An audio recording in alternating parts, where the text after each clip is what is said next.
Welcome on our YouTube channel. आज हम solve करेंगे एचबीएससी 10th क्लास का मैथ्स का बोर्ड एग्जाम।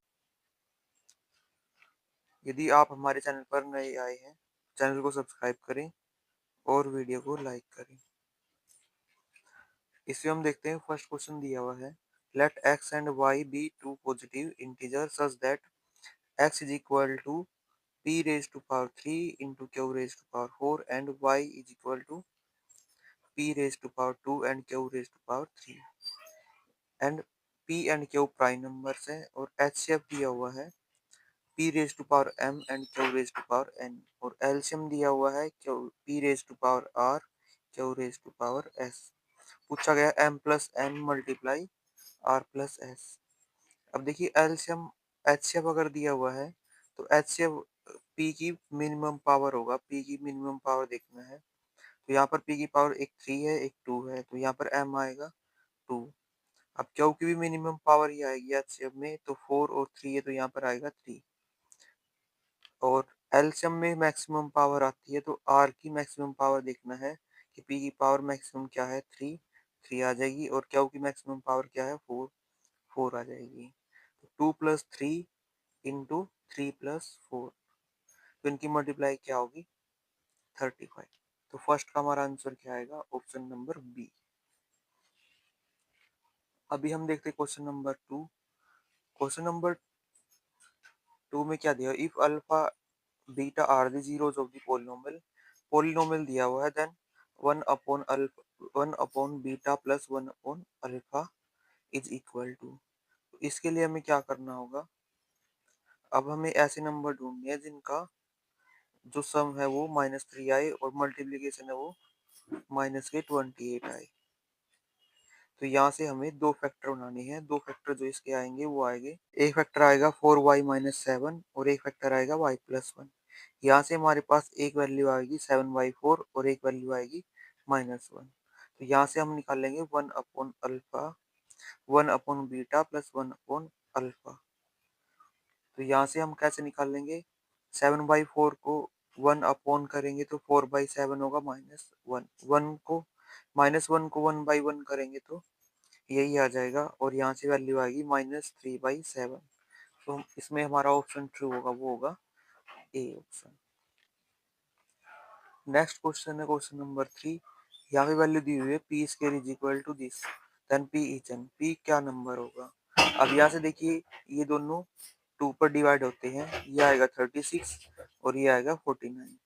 अगर दोनों साइड हम स्क्वायर रूट लेते हैं, एक साइड हमारे पास पी स्क्वायर है तो ये प्लस माइनस लिखा जाएगा, क्योंकि इस साइड हमारे पास एक पी स्क्वायर वैल्यू दी हुई है, इस साइड हमारे पास पी स्क्वायर दिया हुआ है। तो यहाँ से क्या आएगा, 36 और 6 का स्क्वायर है तो यहाँ से 6 बार आएगा, यहाँ से 7। तो यहाँ से दो वैल्यू आएगी, एक प्लस का 6/7 और एक आएगा माइनस का 6/7। तो यहाँ से होल नंबर तो होगा नहीं और ना ही ये इंटीजर होगा और ना ही ये इरेशनल है, तो ये क्या बचा, रेशनल। तो ये इसका राइट आंसर क्या होगा, ऑप्शन नंबर सी। अभी हम चलते हैं क्वेश्चन नंबर 4 पर। The value of k for which 2k, k plus 10 and 2k plus 2 are three consecutive terms of an AP। Means हमें k की वो वैल्यू बतानी है इन चार वैल्यूज में से जो इसके तीन कंजिक्यूटिव टर्म बनाएगा, means a1, a2, a3। k की वैल्यू रखने पर इन तीनों टर्म का जो डिफरेंस है, कॉमन डिफरेंस, वो सेम आना चाहिए। अगर d की वैल्यू इनकी सेम आती है तो वो एपी बना देगी, तो वही वैल्यू के की वैल्यू है वो सेटिस्फाई होगी। सबसे पहले आपको ध्यान रखना, चारों ऑप्शन में से जो छोटी वैल्यू है सबसे पहले उसको ट्राई करना। जैसे 6 को ट्राई करेंगे तो 6 से क्या होगा, यहाँ पे आएगा 12, यहाँ पे आ जाएगा 16 और यहाँ पे आ जाएगा 20। तो यहाँ से देखिए चार चार का डिफरेंस आ गया है, तो ये एपी बना रही है। अगर आप इनको ट्राई करेंगे तो इनसे एपी नहीं आएगी। ये मैंने वैसे ही ट्राई किया था कि जैसे पहले हमें छोटी संख्या से ट्राई करना चाहिए। अगर छोटे नंबर से हम ट्राई करते हैं तो हमारे लिए आसान होगा इस ऑप्शन को डिस्कार्ड करना, लेकिन ये सबसे पहला ऑप्शन ही सेटिस्फाई कर गया, तो इसका मतलब यही आंसर ठीक है। और यदि आप चाहें तो ये तीनों ऑप्शन भी ट्राई कर सकते हैं। अब हम चलते question number 5। If the quadratic equation is this has equal to real and equal roots then C is. अब रियल एंड इक्वल कब होंगे? जब डिस्क्रिमिनेंट जीरो होगा। Means B square minus four A C equal to zero. तो minus four A C को इस side लेके आओ, four A C is equal to B square, और सी की वैल्यू निकाल दो तो B square divide by four ए। तो यहाँ पे कौन सा ऑप्शन होगा? डी ऑप्शन ट्रू होगा। अब हम चलते हैं नेक्स्ट क्वेश्चन पर, question number 6। If end point of a diameter of a circle are this and this, then the radius of this circle. इसका मतलब क्या है? जो डायमीटर है उसका हमें डायमीटर की लेंथ निकालनी है डिस्टेंस फॉर्मूला से, और टू से डिवाइड कर देना है तो रेडियस आ जाएगी। तो यहाँ पर क्या होगा? One minus minus five plus six आ जाएगा उसका square, and zero minus four का स्क्वायर। तो सिक्स माइनस सिक्स, तो सिक्स का स्क्वायर क्या आएगा? 36, एंड माइनस फोर का स्क्वायर 16। तो ये आ जाएगा under root 52 divide by two. तो यहाँ से हमारे पास क्या आ जाएगा? Under root 13। इसके बाद question number 7। The point which divide the line segment joining the point 7 minus six and 3 4 in ratio internally lives in the. अब ये किस क्वाड्रेंट में लाई करेगा?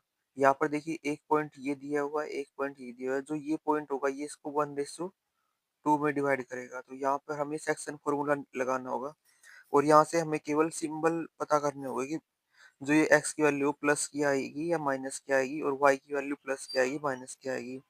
इससे ही हम क्वाड्रेंट का पता लगा सकते हैं।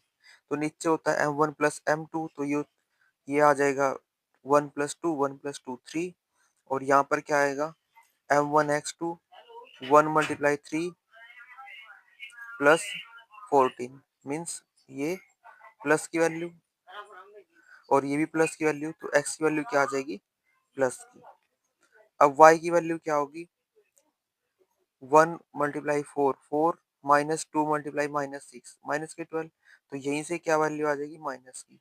अगर यहाँ से माइनस की वैल्यू आ रही है तो y की वैल्यू क्या होगी? माइनस की। अब आप देखिए क्वाड्रेंट, चार क्वाड्रेंट है, x की वैल्यू प्लस की आएगी, y की वैल्यू माइनस की आएगी, तो ये फोर्थ क्वाड्रेंट होगा। तो ये हमारा राइट आंसर होगा।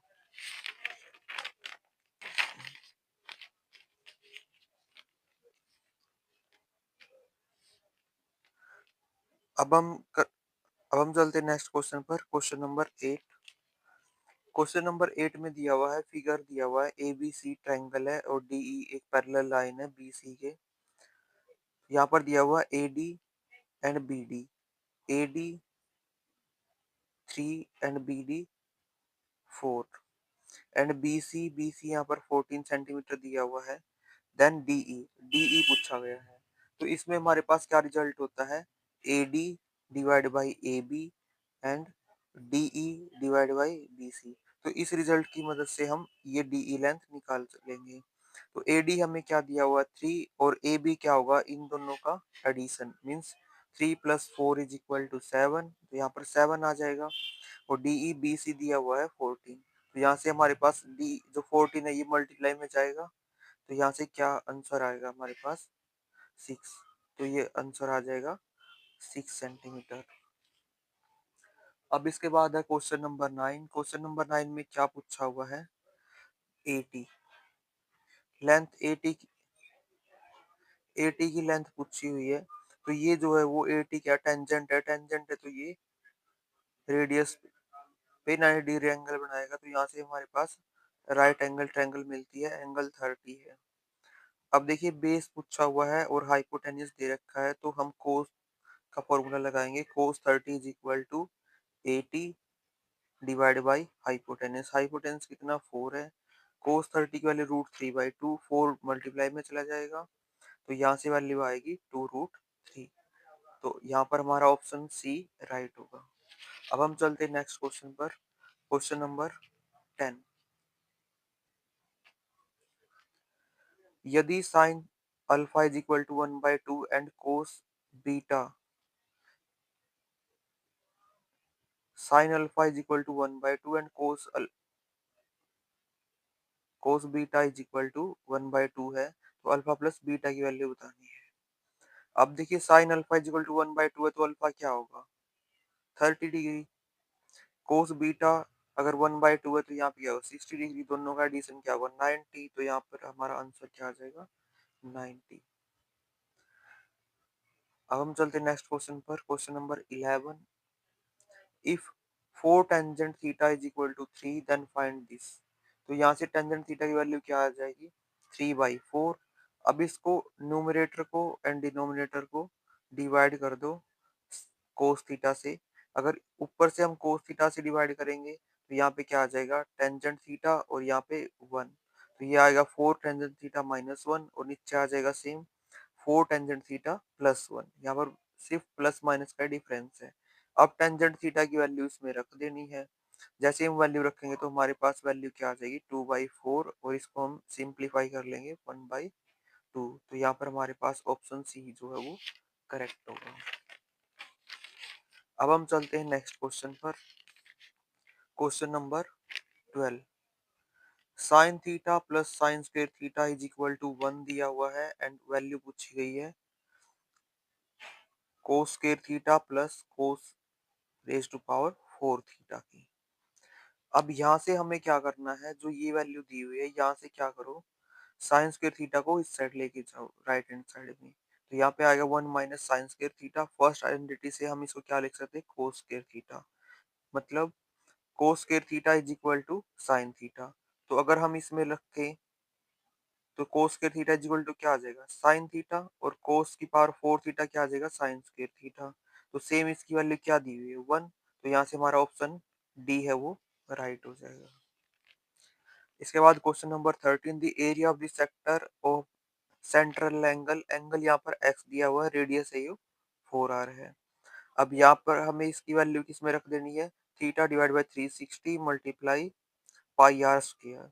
तो यहाँ पर r की जगह हमें 4r रख देना है और थीटा की जगह हमें x रख देना है, तो यहाँ पर हमारा आंसर आ जाएगा।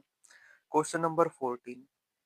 The perimeter of the sector of a circle of radius 14 centimetre, radius यहाँ पर 14 सेंटीमीटर दी, सेंट्रल एंगल 45 है।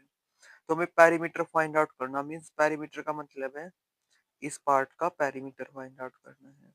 अब रेडियस ये 14 दी हुई, ये 14 दी हुई है। आर्क लेंथ हम निकाल लेंगे क्योंकि एंगल यहाँ पर दे रखा है 45 और रेडियस भी है, तो आर्क लेंथ हमारे पास 11 सेंटीमीटर आती है। तो इन तीनों को हम जोड़ देंगे तो 39 सेंटीमीटर आ जाएगा इसकी पेरीमीटर। अब क्वेश्चन नंबर 15।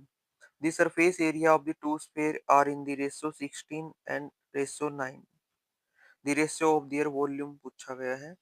तो यहाँ से हम क्या करेंगे सरफेस एरिया का रेशियो इसके इसके इक्वल में लिखेंगे। तो यहाँ से हमारे पास क्या आएगी r1 square divide by r2 square is equal to क्या आ जाएगा 16 डिवाइड बाई 9। तो यहाँ से हम स्क्वायर रूट करेंगे तो क्या आएगा r1 divide by r2 is equal to 4/3। देखिए वैल्यू दोनों प्लस माइनस के आएंगे, लेकिन जो रेडियस है वो प्लस में ही होती है, इससे इस वजह से हमने ये वैल्यू प्लस की ली हुई है। तो ये r1 की और r2 की वैल्यू यहाँ पर हम वॉल्यूम के फॉर्मूले में रख देंगे और यहाँ से हमारे पास वैल्यू क्या आ जाएगी 16:27। इसके बाद है क्वेश्चन नंबर 16। क्वेश्चन नंबर 16 में पूछा गया if the mean and the mode of the distribution are this respectively, means पहले वाला मीन है दूसरे वाला मोड है, then what is the median of the distribution. ये क्वेश्चन मैंने पहले बताया भी था, अभी कल ही वीडियो डाली थी, तो उसमें मैंने पहले ही बताया था कि फॉर्मूले इस फॉर्मूला से क्वेश्चन जरूर आएगा एग्जाम में, और ये आया भी है। तो इस फॉर्मूला को कैसे याद करना था, इसको याद रखना था 213 से। 2 प्लस 1 इज इक्वल टू 3 होगा, और टू के और इन तीनों नंबर के मल्टीप्लाई में हमें लिख देना है मीन मोड मीडियन। तो इस तरीके से आपको याद रखना था, और यहाँ पर मीन और मोड की वैल्यू दी हुई है, मीडियन की वैल्यू निकालेंगे तो क्या आ जाएगी 78 डिवाइड बाई 3। तो ये हमारा क्वेश्चन नंबर 16 का आंसर होगा। अब हम चलते हैं नेक्स्ट क्वेश्चन पर, क्वेश्चन नंबर 17। क्वेश्चन नंबर 17 में क्या पूछा गया? मॉडल क्लास पूछा गया है, लेकिन यहाँ पर डायरेक्ट फ्रीक्वेंसी नहीं दी हुई है, ये ऐड करके वैल्यू दी हुई है। यहाँ से भी आप देख सकते हैं बिलो 10, बिलो 20, बिलो 30, बिलो 40। तो ये कॉमुलेटिव फ्रीक्वेंसी है। कॉमुलेटिव फ्रीक्वेंसी है तो हमें क्या निकालना पड़ेगा? फ्रीक्वेंसी। फ्रीक्वेंसी अगर हम निकालेंगे तो इनको माइनस करेंगे, जैसे first frequency as it is आ जाएगी, लेकिन सेकंड है वो इसको माइनस होगा। 12 माइनस 3 9, इस तरीके से हमें निकाल लेनी है। अब इसमें देखना हाईएस्ट फ्रीक्वेंसी कौन सी है, वो 30 है। 30 के सामने वाला जो इंटरवल क्या होगा? ये मैक्सिमम 40 होगा और मिनिमम 10-10 का डिफरेंस है तो 30 होगा। तो ये मॉडल क्लास क्या आ जाएगी? 30 टू 40। तो ये हमारा आंसर होगा। नेक्स्ट क्वेश्चन है question number 18। What is the probability that a non leap year selected at random will contain 53 Mondays? अब कोई नॉन लीप ईयर है, non leap year means 365 days होंगे। अगर हम 7 से डिवाइड करें तो 52 तो कंप्लीट आता है। अब 52 कंप्लीट आने के बाद कुछ दिन बच जाते हैं, 2 से 3 दिन। अगर मंडे की प्रोबेबिलिटी देखें तो मंडे वीक में एक ही बार आएगा। अगर एक ही बार आएगा तो यहाँ पर उसकी फेवरेबल आउटकम एक होगी। और कितने ऐसे डेज होते हैं वीक में? 7 7 होते हैं तो डिवाइड बाय 7। तो इसका आंसर 1/7 होगा। ये क्वेश्चन काफी ये यही क्वेश्चन काफी डिफिकल्ट या फिर कुछ अलग कह सकते हैं कि बच्चों को पजल करने के लिए, जिससे कि बच्चों का एक ना एक क्वेश्चन तो गलत हो ही जाए। तो ये वो वाला क्वेश्चन है जो बच्चों के लिए, जो वही बच्चा कर पाएगा जो बच्चा अच्छे से तैयारी कर रहा होगा, जिसने 9th 8th 7th 6th में भी तैयारी की होगी। जिस बच्चे ने डायरेक्ट 10th क्लास में तैयारी की होगी तो वो बच्चा इस क्वेश्चन को नहीं कर पाएगा, उसके लिए ये क्वेश्चन काफी डिफिकल्ट रहेगा। अब हम चलते हैं क्वेश्चन नंबर 19 पर।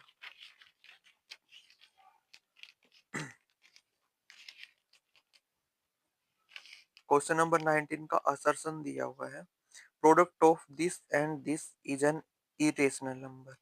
अब यहाँ पर इसकी प्रोडक्ट दी हुई है, तो product means 2 plus root three, क्या 5 माइनस रूट थ्री। अब यहाँ से देखिए अगर हम इनकी मल्टीप्लाई भी करते हैं तो कितना आएगा? 10 minus 2 root three plus 5 root three और माइनस 3।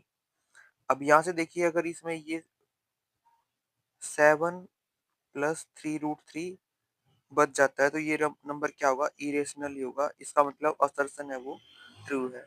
अब रीजन क्या दिया? Product of any two irrational number is an irrational number. ये रॉन्ग होगा, क्योंकि अगर एनी टू का मतलब कोई भी दो लो, तो अगर हमने रूट थ्री और रूट थ्री ले लिया तो ये तो थ्री आ गया प्रोडक्ट, तो ये तो इरेशनल नंबर नहीं है। तो इसका रीजन है वो गलत होगा। तो इसका ऑप्शन नंबर क्या होगा? ऑप्शन नंबर सी है वो ट्रू होगा।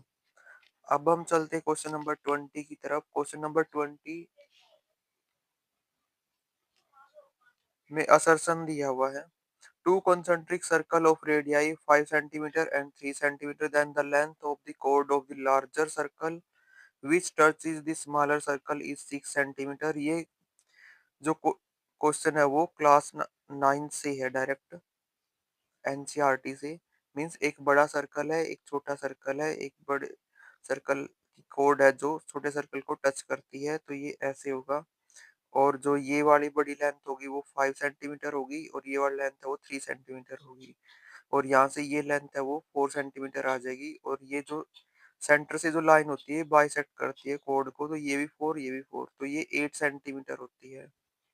और अगर आपको याद हो, अगर हाइपोटेनस 5 है और एक लेंथ 3 है तो तीसरी लेंथ क्या आती है? राइट एंगल ट्रायंगल में 4 आती है। तो ये 6 सेंटीमीटर नहीं होगी, तो इसका मतलब असर्शन रॉन्ग है। अब रीजन देखते हैं इसका क्या, इसका ये रीजन ठीक है या गलत है या फिर कैसा है। The length of two tangent drawn from the external point to the circle are equal। क्या ये इसका इस क्या ये रिजल्ट इसके ऊपर एप्लीकेबल होगा? नहीं होगा, क्योंकि यहाँ पर टेंजेंट की तो कोई बात हुई ही नहीं है। तो यहाँ पर टेंजेंट की अगर कोई बात नहीं हो रही है तो इसका मतलब ये रीजन तो ठीक है, लेकिन इसका रीजन ये नहीं है। अपने आप में ये रीजन ठीक है कि कोई भी पॉइंट से 2 टेंजेंट आते हैं तो उनकी लेंथ है वो इक्वल होगी, लेकिन ये इसके लिए यूज़ नहीं हो रहा है। तो यहाँ पर ए ऑप्शन गलत है और आर ट्रू है, तो हमारा डी ऑप्शन राइट हो जाएगा। सो इस वीडियो में हम करते हैं यहीं तक। अब नेक्स्ट जो 21 से लेकर के आगे के क्वेश्चन होंगे उनका सॉल्यूशन हम नेक्स्ट वीडियो में करेंगे। यदि आपको हमारी वीडियो अच्छी लगे तो वीडियो को लाइक करें और चैनल को सब्सक्राइब करें।